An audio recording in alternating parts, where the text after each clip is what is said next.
Throughout the history of entertainment, there have been many influential people to look up to.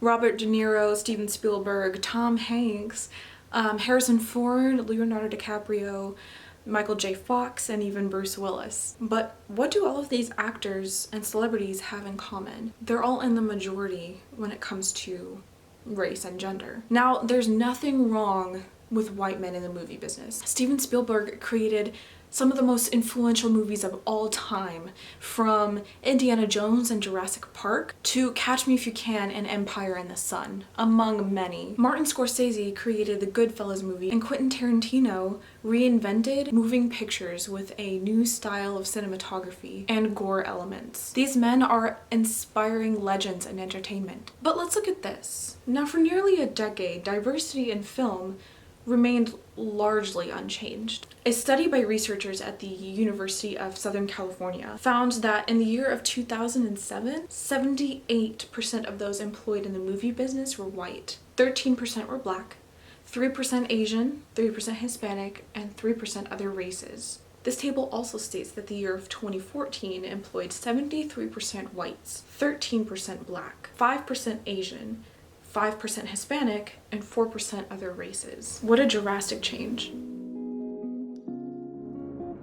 Since the beginning of entertainment with live theater in Greece to the red carpet of modern-day Hollywood, minorities have always been misrepresented or underrepresented profusely. In early days, minorities, especially women and people of color, were portrayed by white men who simply wore wigs with corsets or blackface, as these subgroups were deemed incapable of reciting lines on a stage. Media entertainment has come a long way with the representation of minorities. Reflecting on the progress of the diversity image in moving pictures and live entertainment is vital for creating guidelines of how to further improve the development of proper appreciation and representation for minorities. So, my first question is, how would you define a minority? Like, who would be considered a minority? I would consider anybody that is not of Caucasian skin to be a minority. I think like a minority is like anybody who's not like a white person, truly. A minority would be someone who is not a part of the majority, whether it's actually what's actually represented, whether it's politics, music, movies. Anybody that doesn't have other people like them. I think of it obviously as race, gender, color, religion, your frame of mind, how you think, what you do, and who you are.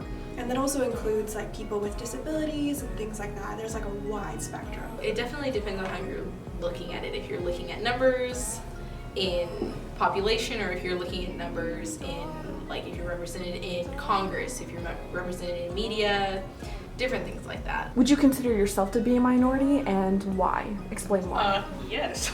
I am, like, I know I'm only half black, but so I am a minority, and also like I'm part of like the LGBTQ spectrum, so like I'm kind of a minority in that sense as well. I'm Latino, I'm Hispanic. I didn't always speak English this well, right? So like, yes, I am a minority, but that's kind of like evolved, right? Because like even though I have the heritage, and sometimes I see people look at me differently for certain things, or maybe the way I look, some people sometimes think I'm white.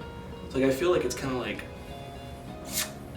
I am a minority, yes, but sometimes I see where I blend in, if that makes sense. So as a kid and like growing up, did you ever have like a public figure to look up to, like a character, a celebrity, something to do with entertainment? Did you ever have anyone to look up to?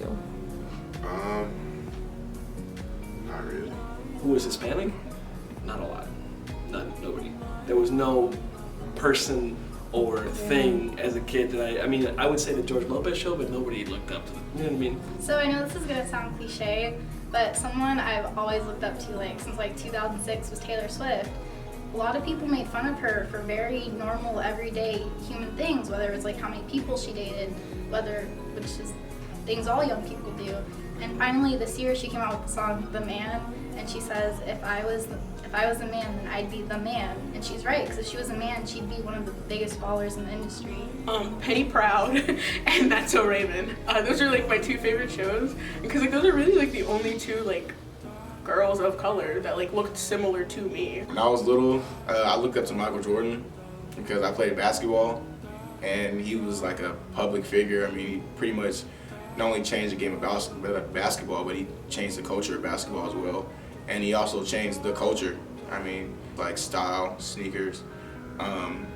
He kind of set the way. If you look at LeBron's public figure, he kind of set the way for that, because just by wearing his own shoes and making people be able to wear baggier shorts, I mean, that's really paved the way for guys like Allen Iverson, LeBron, to have, like, LeBron has his own school, you know, so that's one of the reasons why I looked up to him. Jaden Smith. He's kind of like a superhero. I remember when he was growing up, like, people would kind of criticize him and like his family because Will Smith would let him kind of do whatever he wanted, but at the same time he was figuring out who he was. And now he has homeless trucks and he feeds people in California. He has the Just Water, and he just built a water machine for flames. He's like a superhero. How do you feel like the representation is now? How do you feel like the timeline developed, if it developed at all? It's better now, but I mean, there's still more representation of. There's not a lot, as a Latino, there's not a lot of movies or shows that I can tell you about that portray Hispanics in, like, Scarface.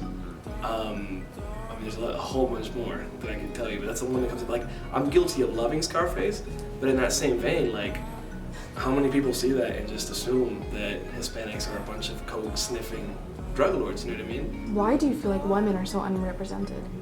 Well, especially since it's been less than 100 years since women have been able to vote, they didn't get a say to be like, I'm gonna be part of this industry. And now since it was set up so long like that in the nation, it's hard to break into something that was one way for so long. So like when you were a kid, it was one way. And then do you feel like now looking at movies, TVs, music, do you feel like it's changed or developed at all? Yes, because there's different genres and different routes. I feel like back then there was like one path, and now there's different ways to go about things. So like more opportunities opened up Yeah. for people to actually start Exactly. representing more. Yeah. Today is very diverse. You have so many people in music, so many different artists who have so many different styles. Like, you really truly can be anything that represents yourself now. Movies and TV shows and stuff, there's a lot more like people of color who are like more in the spotlight rather than like just like a background character, or like a character you might see like once every blue moon in an episode. Like they're more like front and center, or like they're like, even if they are like a side kind of character, they're more like prominent in the show. In the year of 2015, actress Viola Davis made history by becoming the first African-American actress to win a Best Drama Actress Emmy Award for her role in How to Get Away with Murder. Although this win was iconic for women of color around the world, Viola Davis delivered an acceptance speech to shake the audiences at home and in the auditorium. In my mind, I see a line. And over that line, I see green fields and lovely flowers and beautiful white women with their arms stretched out to me over that line. But I can't seem to get there no how. I can't seem to get over that line. That was Harriet Tubman in the 1800s. And let me tell you something. The only thing that separates women of color from anyone else is opportunity. You cannot win an Emmy for roles that are simply not there. To all the writers, the awesome people that are Ben Sherwood, Paul Lee, Peter Nowak, Shonda Rhimes, people who have redefined what it means to be beautiful, to be sexy, to be a leading woman, to be black. And to the Taraji P. Hensons, the Kerry Washingtons, the Halle Berrys, the Nicole Beharies, the Megan Goods, to Gabrielle Union, thank you for taking us over that line. Thank you for the Television Academy.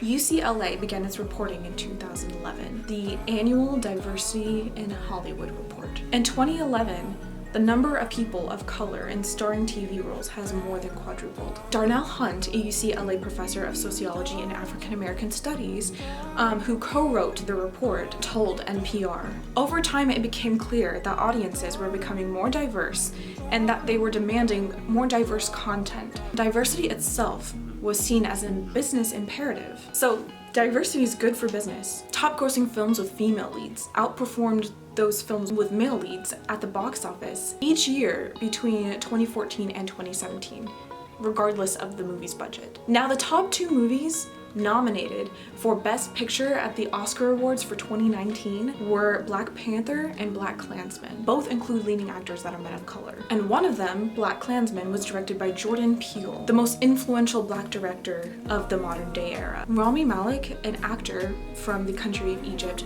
won the award for Best Actor in a leading role. Roma is a beautiful story about a struggling woman in the country of Mexico, and it was nominated for 10 different awards. Mahershala Ali won Best Actor in Supporting Role. Now, I could go on and on and on about the minority wins in this 2019 Oscar Awards ceremony. Minorities really made a name for themselves in entertainment recently. I think we just gotta keep moving forward. I think we're going in the right direction, but we just have to keep making shows that have more diversity in them, and not only diversity in race, but diversity in ableism. There's just so many different types of diversity, and you see a little bit of those things being represented, and it's slowly coming in, but it just needs to keep happening. Like, people who are creating need to keep bringing in different influences, and the creators who are coming up and being able to be like, this is something that I face personally, like I have this kind of thing that is in my background, I want to bring this to the forefront because I know that there are little kids who are experiencing this and they feel like, oh, I'm so weird because I never see this. Little do they know there are people out there who are like them, and that they can be like, I can do anything I want to, even if I'm got this one little thing that maybe people think I'm weird for, or people are like, you're different for this. So we have come a long way, but there are still a lot of spaces to fill.